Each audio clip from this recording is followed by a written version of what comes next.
अगर प्यार सच्चा हो तो सामने बैठा इंसान भी दिखाई नहीं देता। तो सुनते हैं इस कथा में।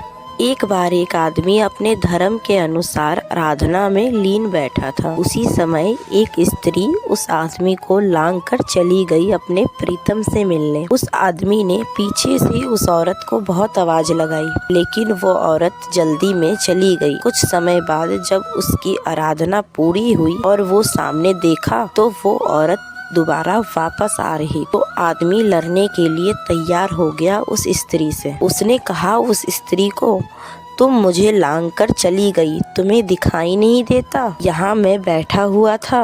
तो वो स्त्री बोली, मुझे पता नहीं चला, मेरा ध्यान तो बस मेरे प्रीतम में था, मुझे तो सिर्फ उस तक पहुंचना था, इसीलिए मैंने तुम्हें नहीं देखा। फिर उस स्त्री ने उस भक्त से पूछा, तुम क्या कर रहे थे? तब वो आदमी बोला, मैं अपने इष्ट की बंदगी कर रहा था। ये सुन के वो स्त्री मुस्कुराई और बोली, क्या तुम अपने इष्ट से प्रेम करते हो? मैं तो एक इंसान से प्रेम करती हूँ और उसके प्रेम में इतनी अंधी हूँ कि मुझे इतने बड़े तुम दिखाई नहीं पड़े, और तुम अपने इष्ट की प्रेम करने की इतने महान दावे करते हो और तुम्हें मैं दिखाई दे गई। तुम यही प्रेम करते हो अपने इष्ट से कि तुम उनकी प्रार्थना करते हुए भी मुझे देख लिए। इससे हमें ये पता चलता है, अगर हम किसी पर प्यार करते हैं तो उसके प्यार में अंधे हो जाते हैं और हमें कुछ नहीं दिखाई देता।